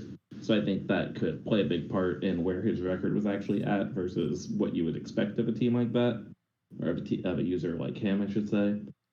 But I do think that we're going to see an improvement out of Ben. I think that we'll see him just as competitive as anybody else other than Cloud. I think that Taint deserves. No, I shouldn't say deserves. That's the wrong word. He hasn't done anything to deserve anything. I think that Taint could easily make the playoffs, and I would not view it as a surprise. I think that he's been through it all, and I mean he's 4-0 against Ben this cycle, and I know that's big for him because division rivals a couple cycles ago, and Ben won everything. So I know that that's really huge for him. I do think it'll be tougher now that Ben has a little bit better of a team, but Taint also got his own like 91 speed quarterback this offseason that I know that he's looking forward to developing a little bit and having fun with. I think that Cook is a little bit of a wild card for me in the sense that he's been very inconsistent in the past from season to season. One year he'll win 4 games, another he'll win 10. I do think that Trevor Lawrence obviously picked up a pass lead elite. That's huge, and that'll help him quite a bit. But I just, like you, when I look at these 3 teams, I don't know. I have no idea what's going to happen. It's not, when you look at the NFC East, obviously we said there's 4 distinct tiers. In this one, it feels like there's 2 distinct tiers, and within that second tier, any outcome would be understandable. So I'm kind of with you in that boat. What do you think, Morty? Yeah, no, I have to echo that in terms of, beyond Cloud, it's potentially a bit of a toss up in a lot of ways. Just kind of starting off with Taint, like I said, he's got that QB, but unfortunately, I don't think that might be enough to put him all the way over the hill, especially with the improvements Ben's made and then the extra abilities that Trevor Lawrence has. With Cook in Jacksonville, like a few of his games I've watched, I've been like really impressed with how just well he plays, and in some ways I just mean like stick skills kind of things. Looks like he was doing some really good things with ETN there, and I saw him definitely have some really high competitive games, and then maybe I missed some games, and then I see he just kind of falls apart in other games. It's kind of tough to get a full read on him. So if any word with both of those two, it's just a lot of inconsistency, and in a lot of ways, I did just take a look at Ben's roster, and the defense is still pretty garbage, I got to admit, but the escape artist QB might just be enough for at least him to get to the wild card. I do think that's enough of a push a little higher, a little further to get to the top. I'm curious with Cloud. I saw he put Tannehill on the trade block earlier. I think he's regressed maybe quite a bit more than maybe he would have liked. I don't know if his throw power is suddenly down or what, but he's still got a lot of weapons around him. So I guess watching some of Cloud's games, he's another player who, he's definitely got a scheme, definitely kind of leans on it pretty heavily, but just really efficient in a lot of ways. And I do think within the division, his division mates probably know his scheme a lot better than others, and they probably back it up maybe a little better than some others who kind of catch off guard. So just based on previous results, I still would put Cloud towards the top of here, but I do very much see Ben kind of nipping at his heels, leaning on Russell Wilson pretty heavily. And, the moves Ben has made, I think he even brought in Travis Kelce, so he's got a pretty elite tight end now too. So I think he's going to put it to use, and ultimately I can see it kind of being a tight race between the two of them at the end. But I will still give it to Cloud just kind of based on consistency and kind of what we've seen him do so far. I mean, he was the number 1 seed, right? So, let's see what he can do. But I'm still in Cloud's camp up until this point. But once again, we'll see what a regressed Ryan Tannehill can do. Cloud's another guy I'd love to see win a ring. I mean, obviously won one like way back in season 5, which feels like almost like the dark ages now, like with where we've gone as a league comparatively. But he, is back and he's playing at an elite level, was able to get that 1 seed bye, as he said. So, like, it's it's not super unrealistic to think that he could win a ring, and then, just be, like, really fun to see him win a ring. Like, that'd be just, like, cool. It's like, hey, we're in Madden 22 now, and, Cloud won another ring. That'd be just kind of cool. But I keep forgetting. I forgot when I was doing my little, like, monologue. I forgot that Ben has escape artist now. That's pretty big. I do escape artist is, like, along with the gunslinger, it's one of those abilities that can elevate people's levels, which is why I traded so much for an escape artist QB. I recognize that based on what I saw in the Super Bowl there. So yeah, that'll definitely elevate Ben. I do think, again, like I said, the Cloud is still on his own tier, even with the knowledge of Ben having an escape artist QB. But I guess based on that, I would probably have to give Ben his respect and say he's probably coming in second. But you never know. It's kind of a mishmash, a soup, if you will. It's kind of a soup in that division. So it's really, really tough there. Morty, we move on now to our division, and I'll be interested to hear what you have to say about it. What's up? Really quick, I just want to update with some scores, just all teams that we've been talking about a little bit, because there's several games going on right now. Gotcha. With this last division we just talked about, 28-24, Taint is actually beating Cloud right now, going into the end of the first half. So that's a bit of a high-scoring first half. We've got Steel against CMAS. Steel's up 31-14. Oh gosh. That's also just going into the half right now. And then yet another couple teams that we have talked about. Chase is up 10-7 against the Dolphins. Monk. Where is that? Like, first half? That one was in the first quarter, I believe. I'm trying to hop between games. Okay. Breaking news here from Lucky. You love to hear that in the podcast. Yeah, that one's also going into half soon. But Chase has the ball inside the 30 with 3 minutes to go. So I feel like a lot of predictions we've been making aren't great. Listen, that's how it works on these podcasts. It's just we do anything to the quarter length? Did I miss out on anything? Sorry, we do anything to the quarter length? Did I miss out on anything about that? Still no, we're still at 8. Yeah, and we're still at 8. And I don't think that discussion's like going to happen for this season since we've already started it. But I think that Steel blowing out CMAS is interesting. That's just in terms of like the psychology of those two teams, especially with CMAS like completely rebuilding his offense. Like if CMAS like first game gets blown out by Steel, like we may see some panic moves in Baltimore. That's very possible. I will say I've seen a decent amount of let's call it pocket movement by Steel, to put it politely. So I'm sure that if I had this unmuted and could hear CMAS, that we'd be hearing loud noises. Listen, it's Justin-esque luck going on, says CMAS. Oh, brother. Oh, Lord. I may need to watch the stream back. That's the type of energy we're on. Sorry, CMAS. That's the defending champion going against, though. So, Morty, we move on now to our division. I'm going to let you take it first, but I'll give you a quick little like breakdown of how it went. Obviously, you went 13-4. If it weren't for Little Alex just going undefeated, you would have had the 1 seed. Ended up losing, obviously, to Lucky in the wild card round on that Hawaii internet.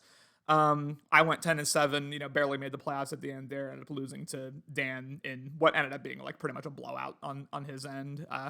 Falcons new user P-Town looked really, really good to start his tenure here. Kind of like fell off at the end, but he'll definitely be like a force. We'll talk about his team building if you want to in a bit here, but then obviously Gamble's Tampa Bay Bucks went 4-13. Kind of is what it is. I won't say any more for now. Morty, what do you think about this division? First, I want to start saying rip Finn. I thought he'd be around for a while, but shame we didn't get more battles there.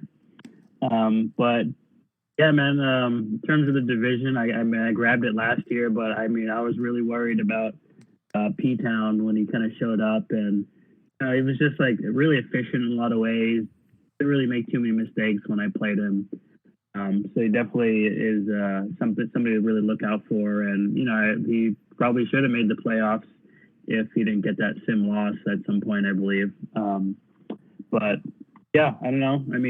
I dropped the game to you. I think we're kind of nearing that point in the cycle where we're probably developing different tendencies, and our division mates are picking up on those tendencies and like kind of closing the gap in a lot of ways.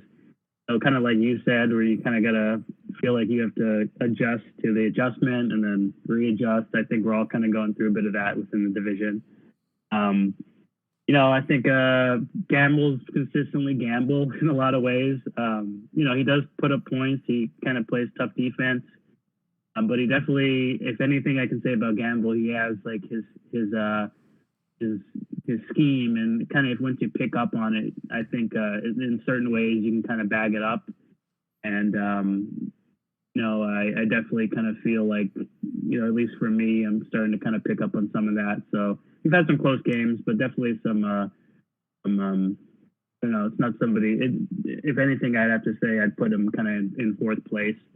And similar with you, I mean, Josh Allen is huge. You say you had to kind of send off a lot of assets, right? But it was mostly draft capital. It was all draft capital. Didn't give up a single player. Yeah. Okay. Yeah, so you still got some good pieces around him, and I'm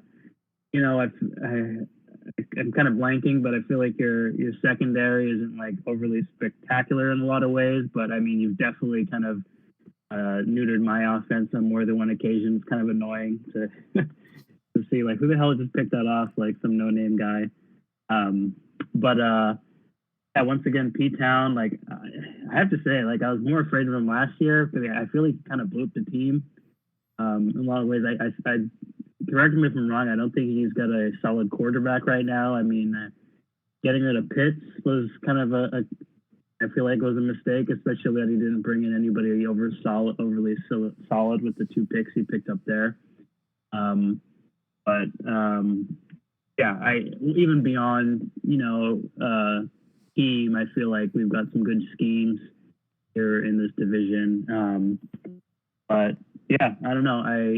Just based on how things shook out last year, I with my own team, I don't even know what happened to my team. I feel like I solidified some weaknesses. I got another year under my belt with my second year quarterback Jenkins, and I'm just trying to adjust to his play style. Like I drafted him, I was hoping he was faster, but he's really a pocket QB, and I definitely am a guy who likes to kind of roll out a bit, trying to get McCaffrey in space. And if anything, I feel like I got to kind of lean on McCaffrey a little bit less. I definitely kind of like to dump it off to him and see what he can do, but I feel like I got to get better about using more of my weapons. I got DJ Moore, and he's kind of like an afterthought in my offense. Like somehow, I think it's just a speed thing, but Robbie Anderson really shines for me, and then DJ Moore is kind of left in the dust a lot of times. But no, in a lot of ways, it just kind of depends.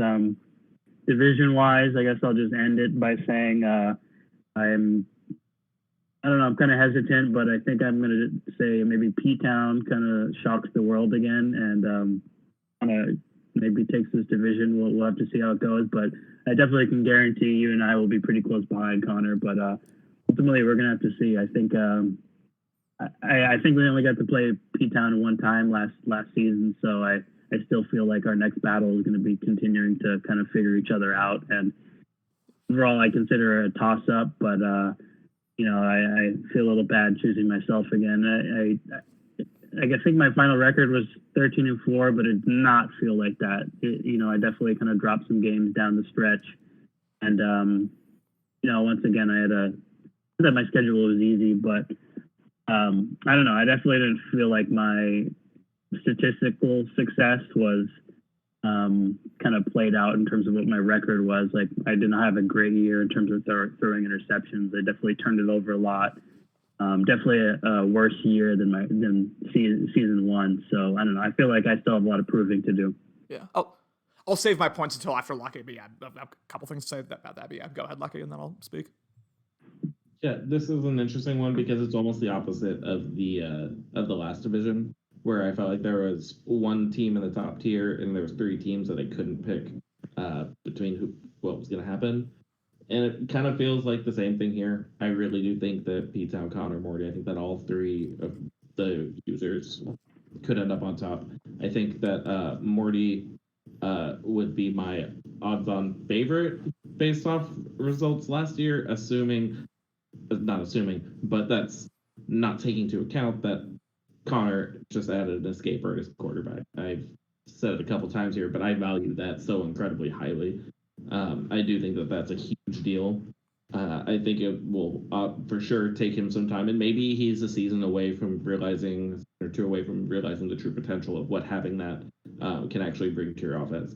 But I do think that it's something that will instantly make him at least a little bit better, and will shave that 3-game difference between the two of you by a game or two, and then maybe if, as Morty says, maybe he wasn't quite playing as well as his record indicates, maybe he drops a game or two, and all of a sudden you guys are tied.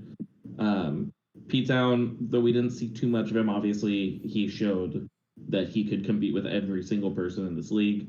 But also he has a garbage team, and that matters. That's a thing that matters when we play Madden.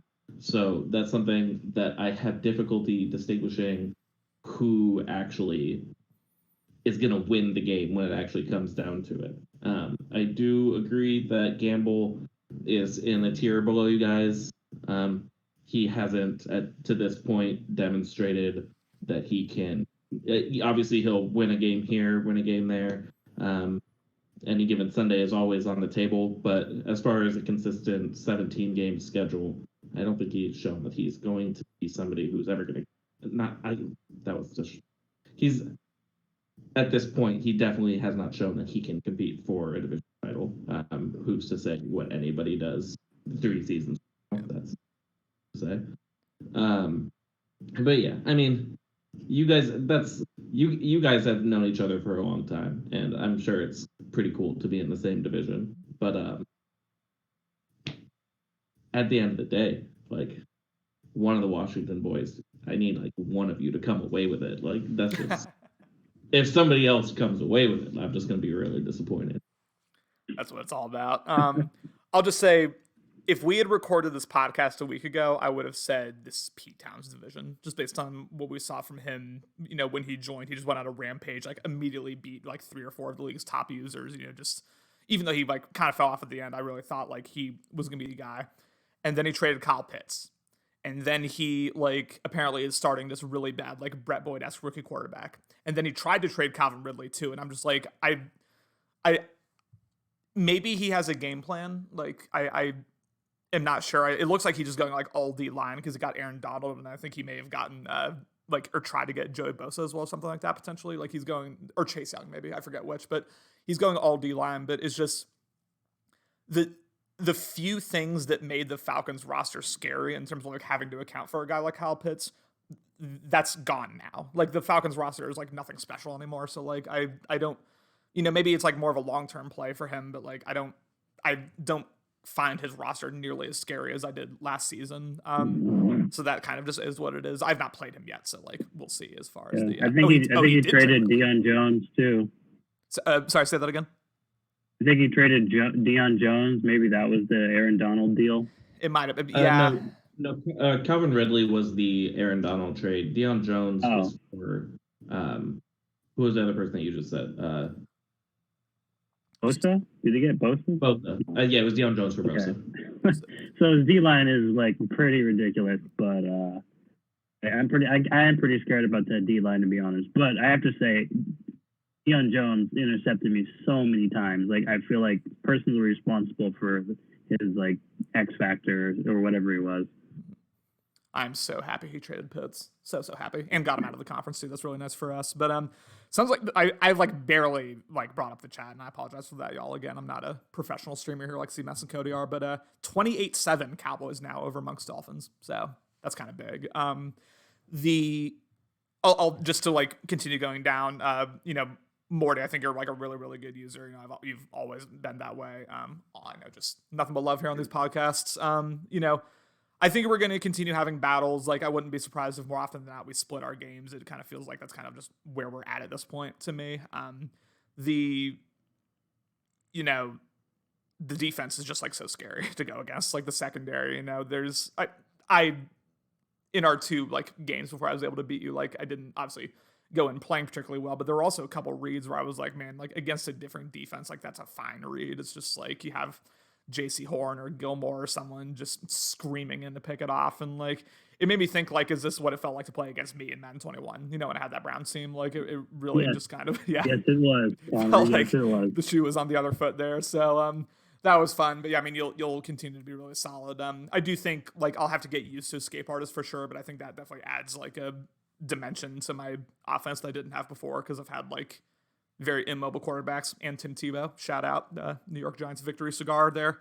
But I don't know, like between the three of us, it really is like any given Sunday, like any of the three of us could win. And then I'll say this about Gamble. Gamble does not beat himself when we play each other. I usually have to beat Gamble. And I was going into the cycle being like, oh, every time we play, Gamble's going to throw like 5 picks and I'm just going to win like easily. But not really. That's not really how he plays. He likes running the ball a lot. He likes establishing Fournette. Yeah. You know, I have had, Fournette's dangerous. Yeah, I have had success against him in terms of wins and losses, but like it's not easy to beat Gamble whatsoever, and like that's I'll give him that respect for sure. Like it's definitely not easy. Monk has totally new offense and tore up his front seven via trade and lost both his ability corners. I will also say, I was going to bring this up, I do have an acrobat corner, which is like the best ability apparently, so that's pretty nice. Got a really nice reroll on Brian Poole, even though Steele was like screaming at me the whole time not to do it. So yeah, egg on his face there. I will say I am not going to bet on myself, so I will say Morty's going to win this. Actually, I would say Morty's going to win this anyway, because it's tough to overcome a 3-game deficit. Where we at? West. AFC West. Obviously, this to me, I don't even know about that. I'll just go through everyone. You had Justin's 11-6 LA Chargers. He made it to the divisional round, had some Super Bowl buzz, ended up losing to Steele because he forgot how to ice people, even though he's been in this league for like 5 Maddens now. You have Kumar's Raiders, who just sneaked into the playoffs and then ended up losing to Steele pretty comfortably. And there were 2 desyncs in that game, so that was fun. And then Payne's Kansas City Chiefs. He's going to chuck the ball deep 20 times a game. And then you have Phil's Denver Broncos, who I don't know what happened to him last year, but that is what it is. Feels weird saying this is Justin's division, but I kind of think it's Justin's division. I don't know. What do y'all think? I'm curious. I mean, that's kind of what the last like cycle or two has been, hasn't it? Justin has repeatedly found himself in divisions where he didn't have the most competition. I do think that Kumar has the ability to win it for sure. I think that Phil is a little step below. And who knows with P? Like I think he's probably anywhere from a 2-win user on any given season to like an 8-win user, but I don't think he's a competitor by any means. But I do think that Justin is consistent and he has a very grounded game plan where he doesn't make too many mistakes. He makes smart reads. He has a solid defense. He does what needs to be done just to get by. I said I'd love to see him win a championship.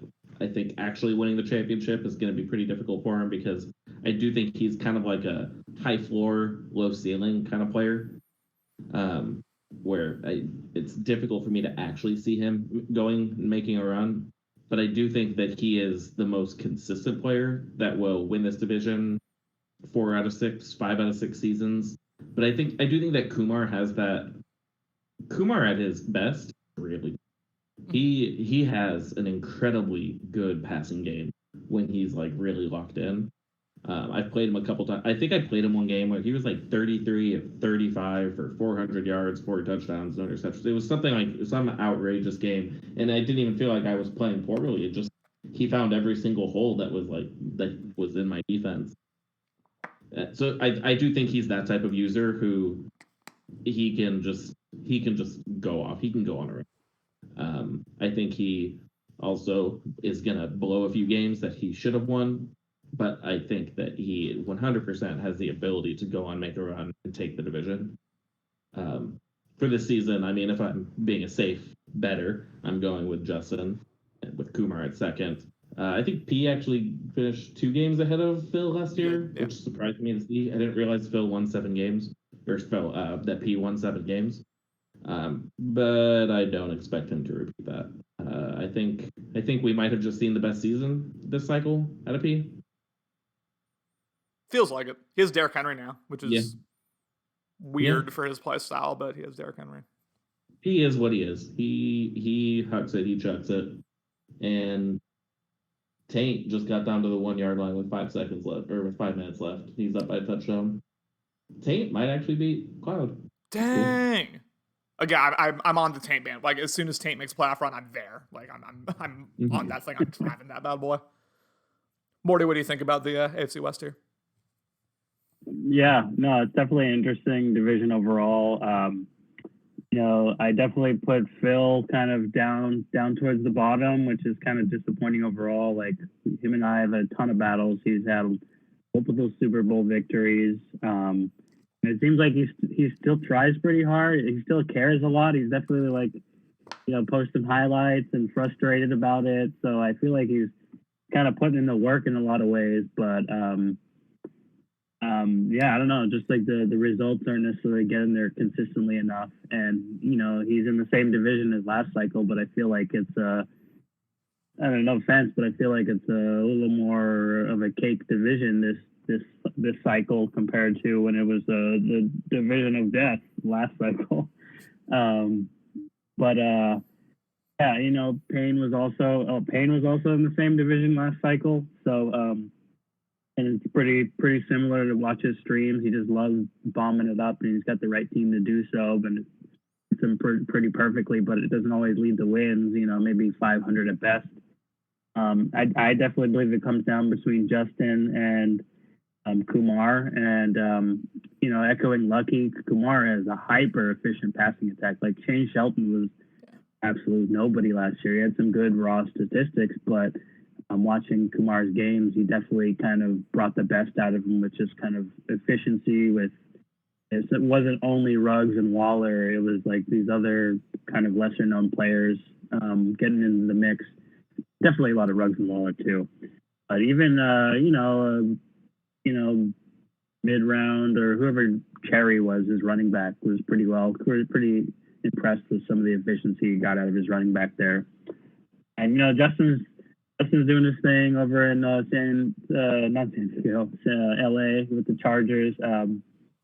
Obviously I think he took the division last year, but sometimes he kind of falls apart the worst times, and obviously he hasn't kind of made it all the way yet, but I could definitely see it being a toss-up between Justin and Kumar, and I'm not overly aware of the off-season moves they'd make, but I definitely think Kumar drafted another quarterback to replace Shelton, which is surprising. I know Shelton was going to be a tough dev because he was normal, and I don't think he got a dev upgrade. Maybe he's star at best right now, I don't know, but he definitely wanted to replace him, and I think he wasn't. Oh no, he took a receiver early on, so maybe he's sticking with Shelton. But surprisingly, I'm going to give it to Kumar just based on the efficiency I've seen out of him overall. I think if he kind of continues what he started off with Shelton last year, I think he can kind of continue all the way. And we've seen good things out of Justin, but we've also seen kind of decisions that we might think weren't overly great. And usually I lean towards Justin with a lot of these things. Like he's definitely beat me quite a bit in the past, and I think he's got some good stuff going on. But in a lot of ways, I've been, like Lucky was saying, like really impressed with Kumar's passing attack, and especially in Madden 22, I think that can kind of get you a division if you're kind of good enough with it. Although, once again, I'm not overly familiar with what he's done with the Raiders defense up until this point, but I know it's like a really rough start, and I don't think he's got a lot of debs with it. So maybe he's brought in some guys, maybe he hasn't, but that defense is definitely a lot to overcome, and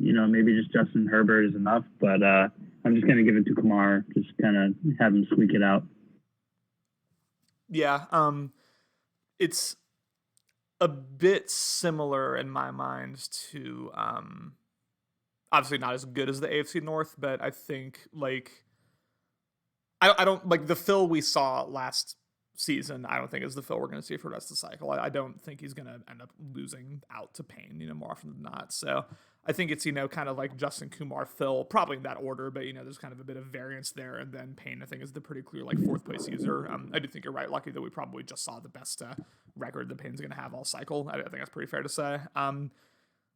Again, I don't get the Derrick Henry trade given his play style, but, maybe he'll get freight train activated once in his life, and then it'll be worth it, hopefully. But Justin just, I think, continues to get more and more I don't know if he gets better necessarily, but he gets better at avoiding he gets better at avoiding the clunkers. He gets better at avoiding the games where he throws like 5-6 interceptions. Like you don't really see Justin just like fall apart in a game anymore. Like even if he loses, it's usually pretty close. It's usually like not particularly ugly from his stance. Whereas previous Maddens, maybe especially in big games, you would see him just like completely collapse and throw like 5-6 interceptions. Kind of like Brett Boyd did for me last season, excuse me. But so like that's good on his end, just like more consistency. I don't know if it'll like translate to much of anything, but got shot him out for that.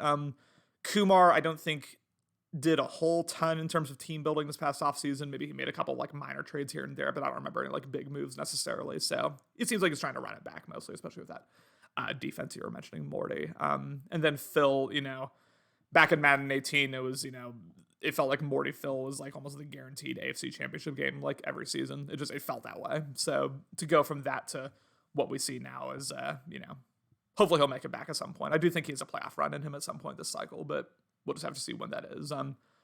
I have Justin winning the division pretty comfortably. I think he'll win it by more than one game. I think he'll win it by more than he did this past season is my expectation for him.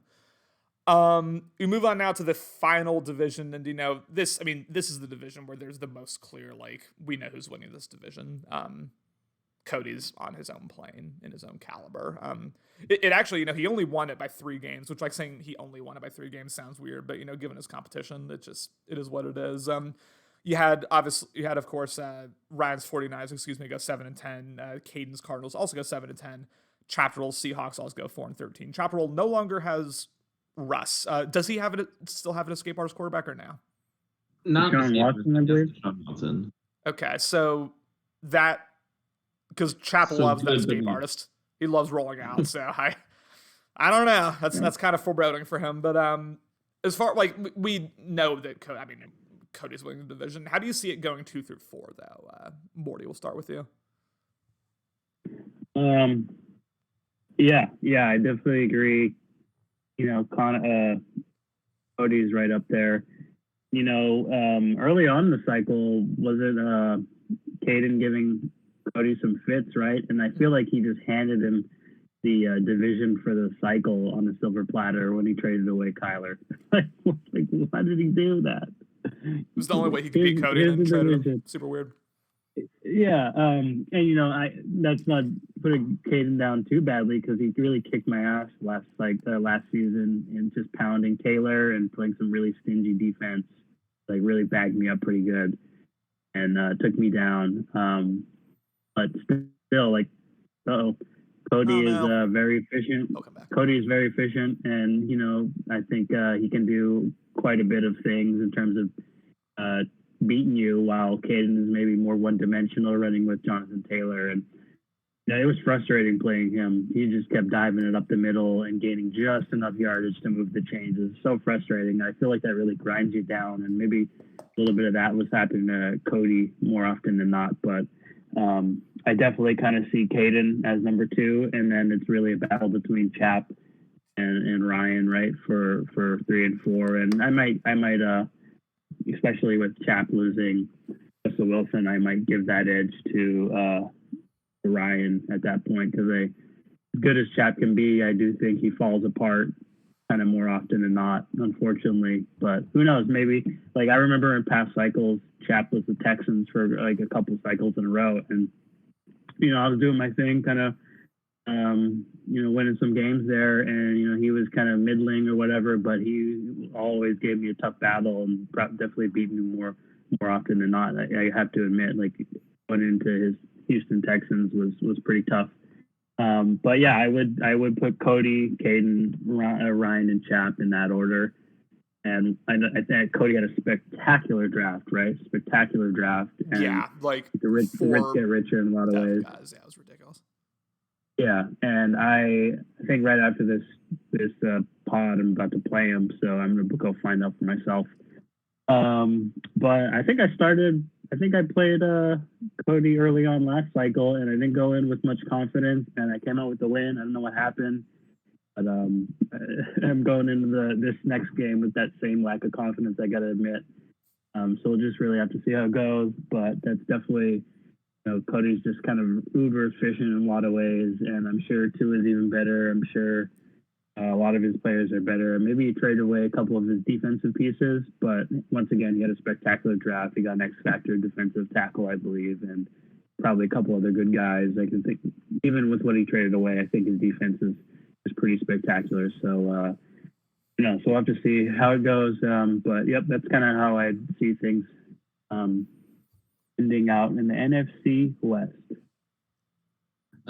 Sorry, my stream cut out there for a second, so forgive me if I'm repeating anything that anybody else has said. I do want to point out that with Cody's record, with his 10-7 record, he lost several games to, I think he was traveling, so he took a couple forced losses, and he took another loss during a week where Justin simmed the week thinking he was simming his offline league.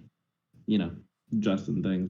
But I do feel it's important to point out that Cody's final record is not indicative necessarily of what his record of games he actually played in. So I just feel like that's important to note when we're already talking about the fact that I think we all agree. I don't have to say I think, I know we all agree that Cody is tier 1 in this league, and I'm not even sure that there's a tier 2. I think that there's a pretty significant separation between Cody and the other guys. I know that Caden gave Cody fits in season 1 when he beat him. He won both games. I can't remember if the second one was or not. I feel like it might have been. But when Cody struggled to beat Caden. But I know that Caden has not quite been as successful since he traded Kyler Murray away. I think that was a bit of a hit for him. Ryan had a really solid season that I was cheering for him down the stretch to see if he could make a run and somehow end up in the playoffs. I thought that would have been a fun story. So I'll be keeping an eye out to see if he can do that again. But I do think also historically he has not been somebody who is competing for the playoffs. So we'll see if last season was a sign that he's prepared to start trending upwards or if it was a little bit more of a fluke. I also think I agree with you guys with Chap that Chap is Chap. I don't think he comes into these games overly invested in the outcome. I think he's here to enjoy himself, whatever that means. And I don't think that when you watch him, he doesn't give off the impression that he's invested in the outcome, like I said. So it's an interesting division to discuss when you just have one guy and Cody who's here for Super Bowls. He's trying to compete every single year, and if he doesn't win a Super Bowl, he'll tell you that it's a disappointing season. And then I honestly feel like that's just kind of like the rest of the division is content to just enjoy themselves in each individual game. I don't have honestly too much to say about this division. Yeah. It's kind of an odd one for me. It is, yeah. I mean, I think if anyone is gonna push Cody for the division / maybe make a playoff run, I think it's still Caden. Even with the Kyler Murray trade, I think he has the most potential for having some breakout season where he just goes 10-7, 11-6, whatever. He has that in him. I think that's not to say he'll do it. It's not me endorsing that, but I don't know. It's just I always root for the underdog, especially in CFMs like this, where sometimes, even though we've had Hero and Steel both win, their first ring, sometimes over the course of a cycle, sometimes it can get kind of stale when you see the same guy winning or coming close over and over and over. So if someone like Ryan makes the playoffs, awesome. If Taint makes it, awesome. I think that's what makes, that's what brings kind of excitement to the league. That's what makes the league great, more than anything else. But I think this really was Ryan's chance, and he couldn't get it done ultimately down the stretch. So, I would love to see it happen, but I don't think it will. And then Cody, not to completely give Cody the short end of the stick here, we should talk about him. There is no reason why he cannot make the Super Bowl other than I think he has a just boulder-sized mental block against little Alex. I really think that's all it is at this point. You can see it every time he plays little Alex. He gets tight, he gets angry very early in the game. It's just a lot of negativity in a way that he against all 30 other users, he doesn't have those same type of vibes. So he just, whatever it is, he just needs to get over it. or else I don't see him winning any big games against Lil Alex in the future. That's just straight up. And I say that, he's my brother. I love Cody, but I don't know. I did not like what I saw out of him in their last game, in their last regular season game, and in the championship game, excuse me. But that does it as far as the divisions go. Obviously, we'll give our way too early Super Bowl predictions here. I'll give mine first, just so y'all can think about it a little bit. But I'm predicting the most toxic Super Bowl in Better League history. I think Justin makes it out of the AFC. I think Little Alex makes it again out of the NFC. And I think Little Alex just curb stomps him. And I think it's one of the biggest blowouts in Better League history as far as Super Bowls go. I think he wins by like 4 touchdowns. But I do have Justin making it out of the AFC. I think this is his year. Whoever has one in mind, just go ahead. What do y'all think? I'm going to go for King making it out of the AFC. I think he's just going to ride Keen hard, like so hard. Just ride him harder than we've ever seen before. And I'm going to say, oh, geez, I chose the wrong guy. I'm going to say Cody makes it out of the NFC.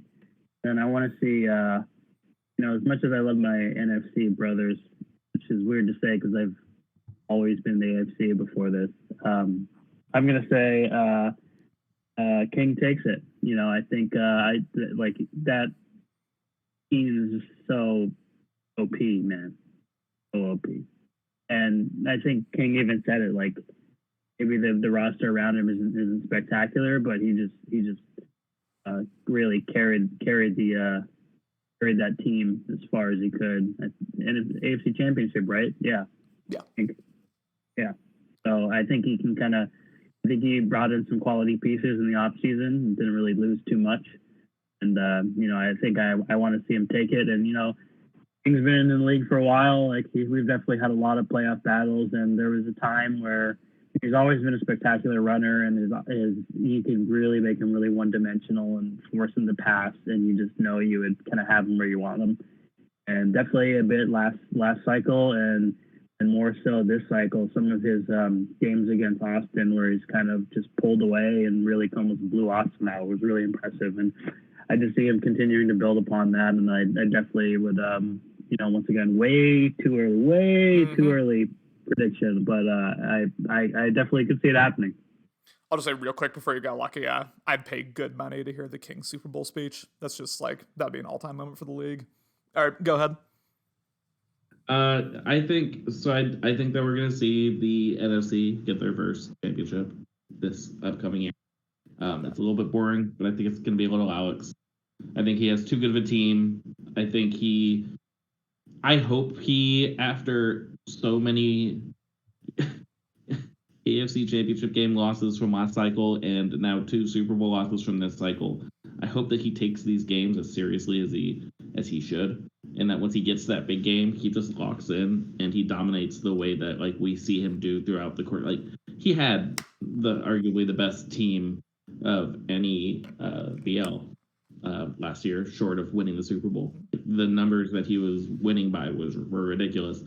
And I really do think he is that good with the team that he has. And I think that likely it'll end up being him. As far as the other side goes, I really think we're going to see Cloud make a run. Not to spoil anything for you, but he did actually just end up losing to Taint, which made me rethink the decision a little bit about halfway through. No, I think that we're going to see Taint. Sorry, I think that we're going to see Cloud go on a run. I've been really impressed with the limited amount to see him. And I think that we're going to see him go on a run before eventually probably losing by a decent amount to Little Alex. It feels that way. So we all have, well, no, that's not true. We have pretty varied Super Bowls, but we all have, I think, different champions. So that's cool. Alex saying he'd just be so thrilled to just curb stomp Justin like I predicted. That'll be a lot of fun. Thank you all so much for listening to episode 34 of the Bettercast here. We had pretty consistent 10-15 viewers throughout. I'm sure even more will watch the VOD. So thank you all so much for that. We had a bunch of guys, Dan, King, Ben, Little Alex, Justin, all of y'all in the chat. All at some point, Corey as well, new follower. So thank you all so much for that. I like to close this out with if you have like anything you want to say to the league, just a message to the league, or just anything you want to talk about at the end. Just this is your moment. This is your platform. Just whatever you want to talk to the people. King in all caps saying, "Don't ignore my question." He wants to know favorite for MVP. I mean, it's Kene, it's Nwangwu. He just probably wanted to hear me say that. But whoever wants to go, just what is your final statement here before we wrap things up? All I gotta say is game schedule. Yes. Game schedule. Do it. Game schedule. Game schedule. Caden, do you have anything, Lucky? Yeah, let's go have fun, guys. At the end of the season, there's going to be one team that ends their season with a meaningful win, and for 31 users, they will not end their season with a meaningful win. Find the things that you enjoy about doing this, and don't let the video game affect you too much, because let's be honest, this video game kind of sucks, but we're here for our own reasons, and we're trying to find the best ways to enjoy ourselves while doing it. And let's have fun. All right. Love you all. Thank you all for watching again, along with the entire Washington crew here. Shout out to B-Man. Shout out to Ocho. Shout out to the Fallen. But we still have Lucky and Morty here in these podcasts. So thank you both so much for joining me here, for taking your time to hop on the Discord with me. Again, along with Lucky and Morty, I am your humble host. It's been a long time since